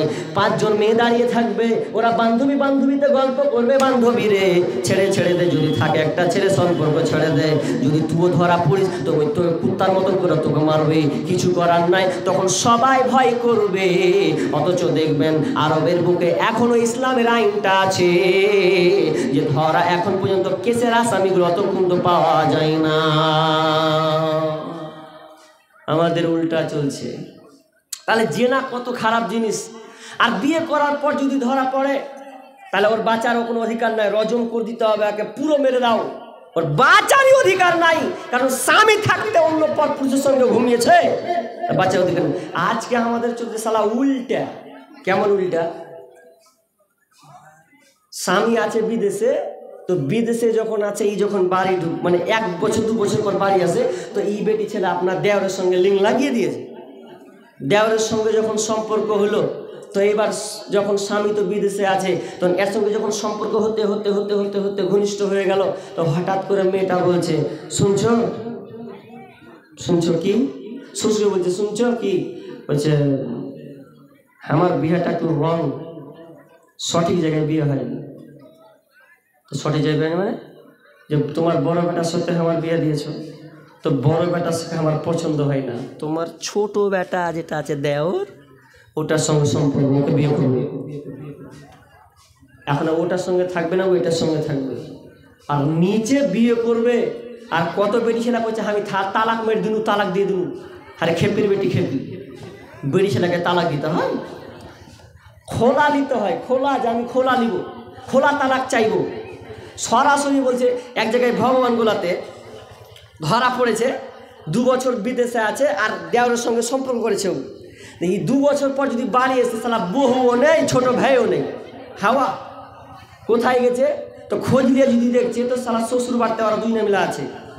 বেচারে 2 বছর ধরে টাকা পাঠালছে, 2 বছর ধরে তখন মেয়েটাকে বলছে, এই তুমি তালাক দিয়ে, বলছে আমি সব তালাক দিয়ে দিয়েছি, আমি তালাক দিয়ে ওকে বিয়ে করেছি। তো চুকুনে থেকে তালাক দিলেই দুনিয়া আজীব চলছে। অথচ বেঁচে আছে, অধিকার রাখছে যে আমি ওর ভাত খাবো না, আমি এর ভাত খাবো। অথচ কোরআন বলছে, বিশ্বনবী বলছেন রজম করে দাও, ধরা পড়েছে ওর কোনো বাঁচার কোনো কায়দা নাই। এই জন্য আমার আল্লাহ বললেন, ওয়ালা তাকরাবুজ জিনা, তোমরা জিনার নিকটবর্তী হবে না। আজকে মা বোন, অনেক বোনকে বেশিরভাগ আজকে দেখা যায়, এবিসি নিউজ বলছে প্রত্যেক বছরে 5 লক্ষ শিশুকে হত্যা করা হয়, প্রত্যেক বছরে 5 লক্ষ শিশুকে হত্যা করা হয়। তো কেন কেন কেন কেন কেন এই জন্য হত্যা করা হয় যে অনেক সময় বিয়ের আগে প্রেগনেন্ট হয়ে গেছে, আপনার কিনা ফ্রেন্ডের সাথে, বন্ধুর সাথে সম্পর্ক করেছে, বয়ফ্রেন্ডের সাথে সম্পর্ক করেছে, আর সম্পর্ক করার পর পেটে বাচ্চা চলে এসেছে। এবিসি নি বলছে দুটা, তার মধ্যে যারা বিয়ে করেনি তার আগে প্রেগনেন্ট হয়ে গেছে, তো বলছে ইঞ্জেকশন মেরে দাও, হলে ওকে গলা টিপে মেরে দাও। তো দেখবেন কিছুদিন আগে কুকুরের মুখে মানুষের বাচ্চা দেখেছেন, এটা কুকুরের মুখে মানুষের বাচ্চা লিয়া রাস্তা রাস্তা ঘুরছে। কার বাচ্চা গো? আজীব ব্যাপার।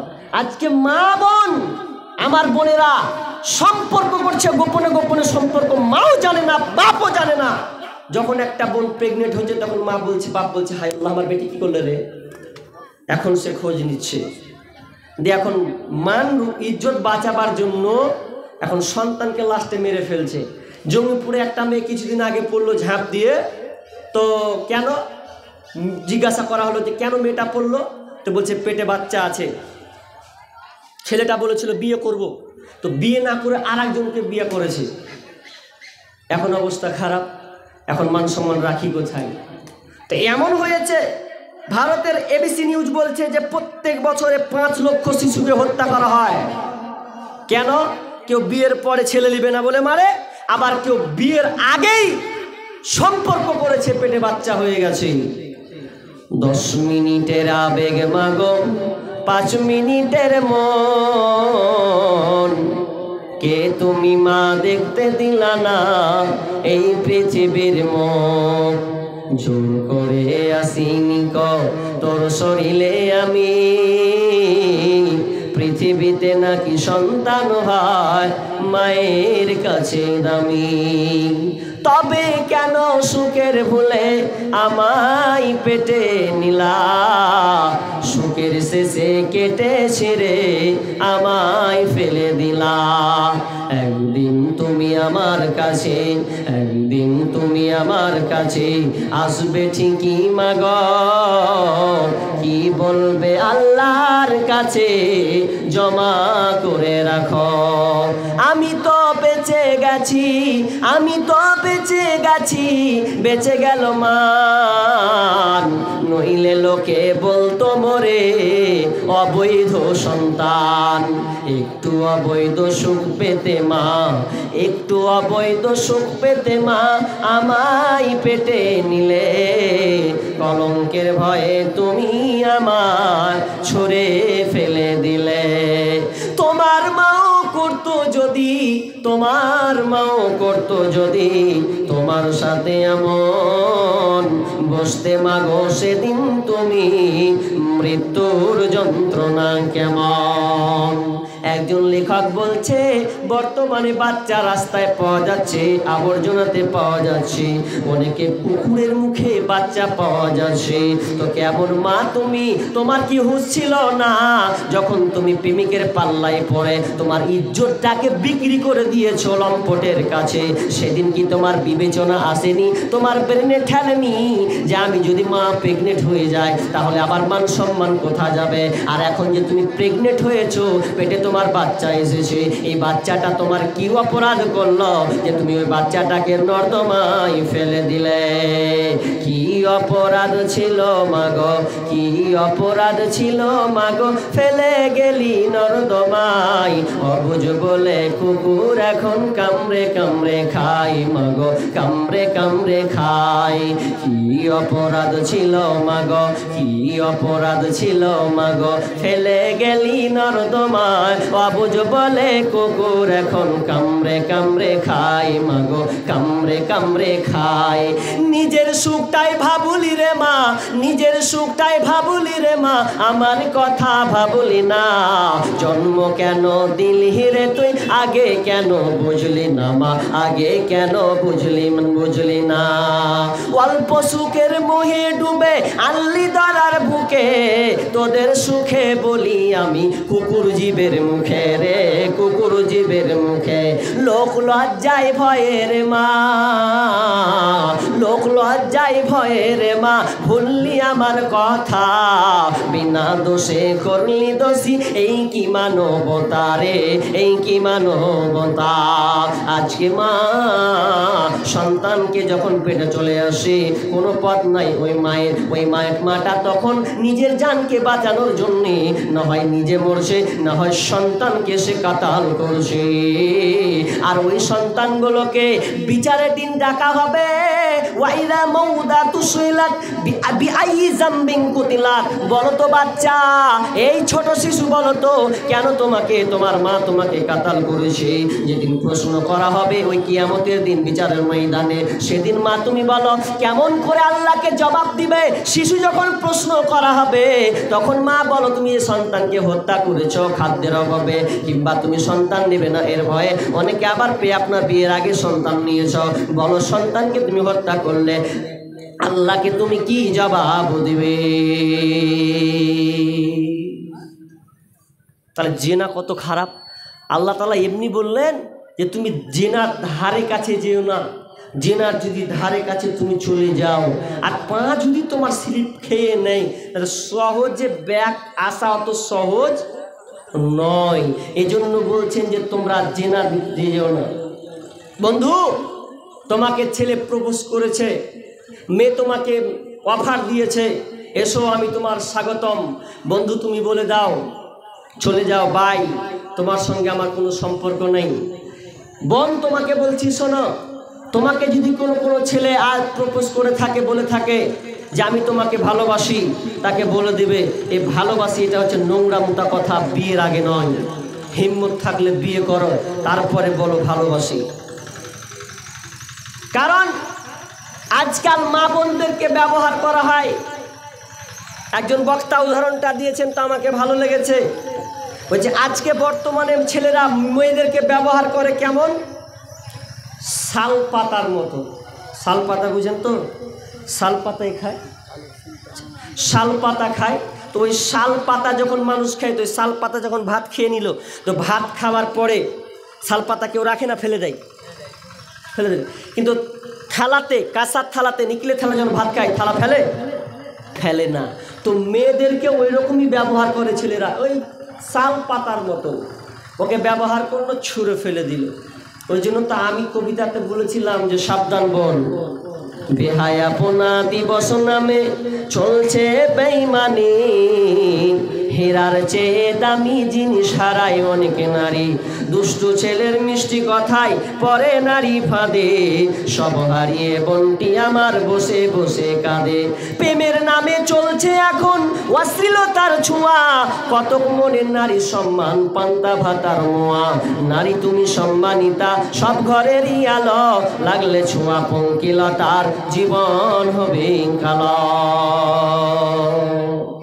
তাহলে তিনটা কথা বললাম, নেশাদার, সুদ, জেনা, তিনটা বলা হলো। তো জেনা করা যাবে না, এটা ছেড়ে দিতে হবে। এবার আমি দুটি কথা বলবো, দরকার আছে, উঠবেন না, উঠবেন না। যারা উঠে গেছেন কপাল ভালো, যেন ঘুমিয়ে গেছেও। আর আপনারা যে কটা আছেন, শেষ মুহূর্ত আমিও যাব, আপনারাও যাবেন। আমি আপনাদের কাছে খুব জোরে যদি টাইম নিই 15 থেকে আর 20 মিনিট নেব আপনাদের কাছে, তাই তো? চলুক মা বোন, 15 থেকে 20 মিনিট। এর 15 থেকে 20 মিনিটের ব্যাপারে একটা গুরুত্বপূর্ণ একটা হাদিস মা বোনদের জন্য আমি বলবো। আজকে মেয়েদের ব্যাপারে কিছু বললাম, এরপরে দরকার আছে, কারণ মা বোন অনেকটাই আছেন, ছেলেদের চাইতে মা বোনরা বেশি আছেন। তো তাদের ব্যাপারে আজকে আমি কিছু কথা বলবো। কথা হচ্ছে, এটা হচ্ছে কিসের মসজিদের জালসা, ওয়াক্তিয়া মসজিদ, ওয়াক্তিয়া মসজিদ, তার মানে মসজিদ বড় করার প্রয়োজন আছে। কোনটা গো, যেটা থাকছিলাম ওটা নাকি আরেকটা এইদিকে আছে, যাই হোক দেখিনি। তো মসজিদ আল্লাহর ঘর আবাদ। আমার আগে জামিরুল ভাই জানের ব্যাপারে, সাহাবীদের ব্যাপারে একটা ঘটনা বর্ণনা করছিলেন, খাইবারের যুদ্ধের কিছু একটা ঘটনা, একটা নমুনা তুলে ধরেছিলেন। আমি ওটা একটু মন দিয়ে শুনছিলাম। তো তারা জান দিতে পরোয়া করে নাই, আর আজকে আমরা জান দিতে হবে না। ইসলাম পেয়েছেন, শুধু ইসলামকে টিকিয়ে রাখার জন্য জান প্রয়োজনে হলে আপনি জান দেবেন, তার আগে নয়। তো আপনাকে অন্তত আগে এখন মাল দিতে হবে, শ্রম দিতে হবে আল্লাহর জন্য। আর আল্লাহর জন্য মানে মসজিদ হচ্ছে আল্লাহর ঘর। আল্লাহর কাছে সবচাইতে পছন্দনীয় মানে স্থান হচ্ছে মসজিদ, আর সবচাইতে নিকৃষ্ট জায়গা হচ্ছে বাজার। তো কেউ উঠবেন না, আমি আপনার কাছে বলবো না যে পকেটে যা মাল আছে সব দিয়ে দেন, পা ধরছি নাহলে ছাড়বো না, এমনটা নয়। আপনার কথা শুনে যদি, আমার কথা কিছু শুনে যদি আপনার দিল গলে, তা আপনি দিবেন। আর যদি মনে করেন না দিয়ে দিয়েছি তো আলহামদুলিল্লাহ, তবে উঠে যায় না। আসলে মুর্শিদাবাদের লোকের কিছু খাসলত খারাপ আছে, তো আপনাদের মালদাতেও নাকি এরকম। মুর্শিদাবাদে এরকম খাসলত, একটা মৌলানা যদি একটু ওয়াজ করে দেয়, ডানে ব্যাপার কিছু ওয়াজ থাকবে না, পালাবে, লেলবে। তো ওই রকম কি আপনাদেরও? আপনি যদি টাকা না দিতে পারেন তাহলে আপনাকে দিতে বাধ্য নয়। সাহাবীরা দিতে পারেনি, কিন্তু দোয়া করেছেন বসে বসে, আল্লাহ আমার কাছে টাকা পয়সা নাই, খুব কম অল্প, কিন্তু যারা দিচ্ছে আল্লাহ তুমি তাদেরকে তৌফিক দাও। এই দোয়াটা তো আপনি করতে পারবেন বসে বসে। তা আপনি চলে যায়েন না, একটু ধৈর্য ধরেন। আমরা সঙ্গে সঙ্গে মানতে পারছি না। মা আয়েশা রাদিয়াল্লাহু তাআলা আনহা বলছেন যে আল্লাহ রাসূল আমাকে একটা হাদিস শিখালো, কি যে কেউ যদি চাস্তের সলাত 6 রিকাত কিংবা 8 রিকাত পড়ে সকালে চাস্তের সলাত, তাহলে তার জন্য জান্নাতে একটি ঘর নির্মাণ করা হবে। মা আয়েশা যেমনই শুনলো সঙ্গে সঙ্গে বলছে তাহলে আমি আর আমল ছাড়বো না। রাসূল যেমনই বললো, কত টাইট করছে দেখেন। মা খাদিজা বলছেন আল্লাহ রাসূল যেমনই বললো চাস্তের সলাত 6 কিংবা 8 রিকাত পড়াবে, তার জন্য আল্লাহ জান্নাতে একটি ঘর নির্মাণ করবেন। তাহলে আমি আজ থেকে এই চাস্তের সলাত, আমি সকালে সলাত ছাড়বো না। কেমন ছাড়বো না?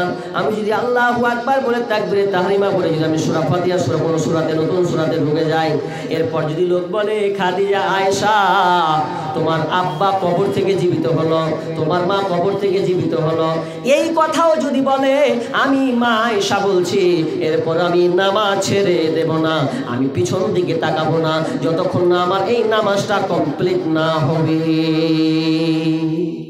অত তো ফরজ ইবাদত নয়, এটা পড়লেন নাকি? অথচ মা খাদিজা বলছে যে আমি প্রতিদিন সকালে চাস্তের সলাত 6 কিংবা 8 রিকাত করবো, আর পিছন দিক থেকে যদি বলে আয়েশা তোমার আব্বা কবর থেকে উঠলো এখনি, তাও আমি তাকাবো না।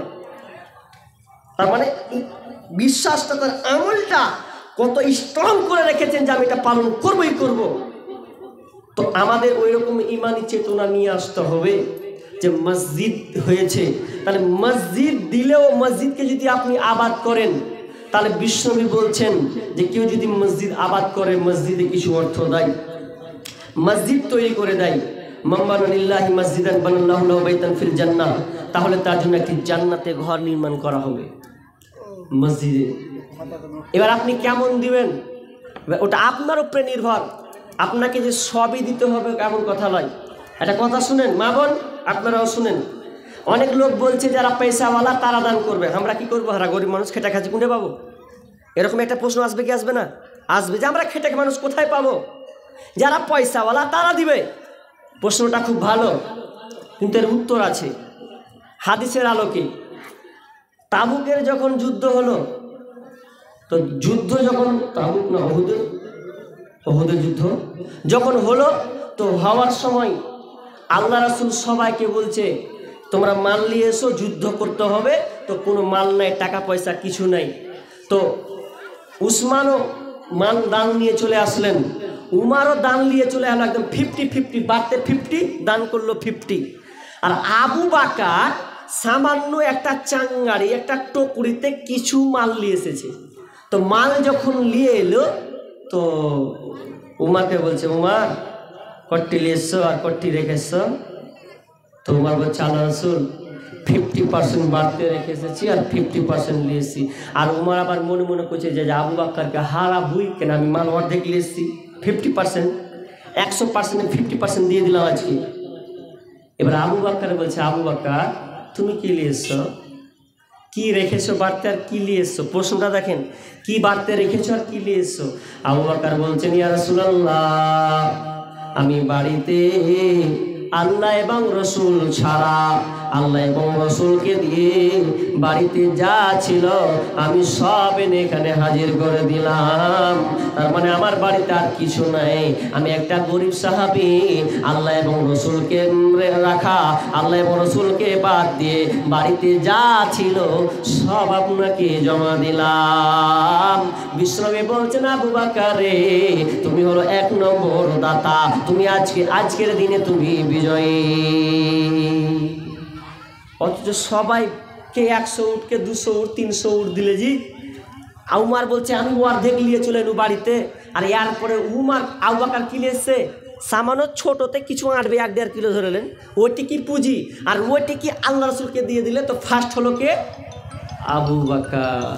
কারণ কথাটা কি বলেছিল যে আল্লাহ এবং রসুলকে রেখে বাড়িতে যা ছিল সব দিয়ে দিয়েছি, তার মানে ওর কাছে কিছুই নাই। তাহলে আপনারা কি ভাবছেন যে যার টাকা বেশি সে দান দেবেন না? আপনিও গরিব, আপনাকেও অংশগ্রহণ করতে হবে। বেলালকে আল্লাহ বলছেন, আল্লাহ বলছেন, বেলাল হাফসি গোলাম গো, তাও আল্লাহ রাসূল সাল্লাল্লাহু বেলালকে বলছে, বেলাল তুমি আল্লাহ রাস্তায় কিছু দাও, কিছু দাও, কিছু দাও। তাহলে দান আমাদের সবাইকে দিতে হবে। তো আমার আবদার অনেক জামিলুল ভাইকে দিয়েছেন, তার আগের বক্তাকে দিয়েছেন। তো আমার শেষ, আমি একজন মুসাফির মানুষ, মুসাফির হিসাবে আমি মসজিদের জন্য আপনাদের কাছে আমি আবদার, মা বোন সকলকে বলছি, ভাই বাবজি, এরকম দাতা একজন 5,000 টাকা দিনেওয়ালা আমার সঙ্গে আছেন। প্রথম একটা দাতা 5,000 টাকা নিতাম, শেষ রজনীতে, শেষ রাত্রে আপনি দেননি, দিব আশা রাখছেন, পারবেন না। যদি আপনি 4 মাস 5 মাসে এরকম যদি টুকরো টুকরো করে যদি আপনি দিতে পারেন, 5,000 টাকা আমি আবদার করছি মেয়ের মহল থেকে এবং ছেলেদের মহল থেকে। কোন একটা আল্লাহর বান্দা, কোন আল্লাহর বান্দি আছেন যে 5,000 টাকা একটা দাতা দিবেন আমার হাতে সর্বপ্রথম একটা? যদি পেতাম তা আমি মহিলার তরফ থেকে, তো মহিলার তরফ থেকে এটা গলার হার, একটা চাঁদি, এটা হচ্ছে সুন্নতি দান, তাই তো? মানে সাহাবীর যুগে মহিলারা নাকের, কানের, গলার হার, নাকের ফুল, কানের দুল খুলে দিত, উজাড় করে তারা দান করত। তো এই মহিলা মহল থেকে এসেছে একটা, এই যে দান, তো একটা এসেছে আল্লাহুম্মা সাল্লি আলা মুহাম্মাদ ওয়া বারিক আলা হায়াকাল্লাহ বারাকাল্লাহ। আল্লাহ মহিলা মহল থেকে, আল্লাহ তার গলা থেকে মসজিদের জন্য, তোমার মসজিদের জন্য দিয়েছেন। আল্লাহ এটা গলার হাত সকলে খুলবে না, আল্লাহ তোমাকে বেশি ভালোবাসেন, ইমানি জাজবা দিয়ে, ইমানি চেতনা দিয়ে আল্লাহ তোমার জন্য এই তার গলার হাত, গলা থেকে চাঁদির হাত আল্লাহ খুলে দিয়েছে। আল্লাহ তুমি জানি না কি উদ্দেশ্যে দিয়েছে রব্বুল আলামিন, তোমার মসজিদ আবাদ করার জন্য দিয়েছে, কিন্তু মাকসাদ উদ্দেশ্য আছে রব্বুল আলামিন জানি না। ওই কোনো মা কি হিসাবে দিয়েছেন আল্লাহ, যদি কোনো তার আশা আকাঙ্ক্ষা থাকে আল্লাহ তুমি আশা আকাঙ্ক্ষাকে আল্লাহ তুমি পূর্ণ করে দাও রব্বুল আলামিন। আত্মীয় স্বজনকে ক্ষমা করে দাও, তার আত্মীয় স্বজন যদি কেউ মারা যায় আল্লাহ তুমি তাদের কবরকে প্রশস্ত করে দাও, আল্লাহ তুমি জান্নাতে বিছানা বিছিয়ে দাও, রুজি রোজগারে বরকত দাও, আমিন সুম্মা আমিন। তাহলে একটা পেনু মাবন আর একটা পাবন আপনাদের কাছ থেকে, একটা জোড়া যদি পেতাম, একটা বোনের কাছ থেকে একটা পেয়েছি। যাক, আপনাদের কাছে যদি টাকা না থাকে, তো টাকা যদি না থাকে অন্তত আপনি আপনার গলার হারটা খুলেন, গলার হারটা, হাতের আংটিটা খুলে দেন। অনেকের স্বামী নাই, স্বামীকে খুব মহাব্বত করেন, ভালোবাসেন, ওই স্বামী পৃথিবী ছেড়ে কবরে চলে গেছেন, আপনি স্বামীকে মহাব্বত করেন, ওই স্বামীর জন্য আপনি কিছু দিয়ে যান। আসলে স্বামী না থাকলে ঘরটাই অন্ধকার, ঘরটাই অন্ধকার। আকাশতে নাই রে চন্দ্র, কি করিবে তারা, আকাশতে কটি আছে ভাই? 2000 টাকা। 1 2 3 300, 3300 নাকি? বাড়ি এখানে তো 5000 টাকা হবে না? না, এটি তো লগদ হলো, যদি একটা হতো হবে না আল্লাহর রাস্তে? এটি কি সুবহানাল্লাহ। তো আমি 5000 টাকা একটা দাতা চেয়েছি, আপনাকে বলি না আপনাকে নগদ দিতে হবে, আপনি কিছুদিন পর দিয়ে দিয়েন, তবে একটা কলম 5000 টাকা চেয়েছি আল্লাহর রাস্তে রব্বুল আলামিন। আর একজন ভাই এসেছেন, আল্লাহ 3300 টাকা দিয়েছেন, আল্লাহ তুমি দানকে আল্লাহ তুমি কবুল করে নাও, মনে আশাকে আল্লাহ তুমি পূর্ণ করে দাও, বালা মুসিবত দূর করে দাও।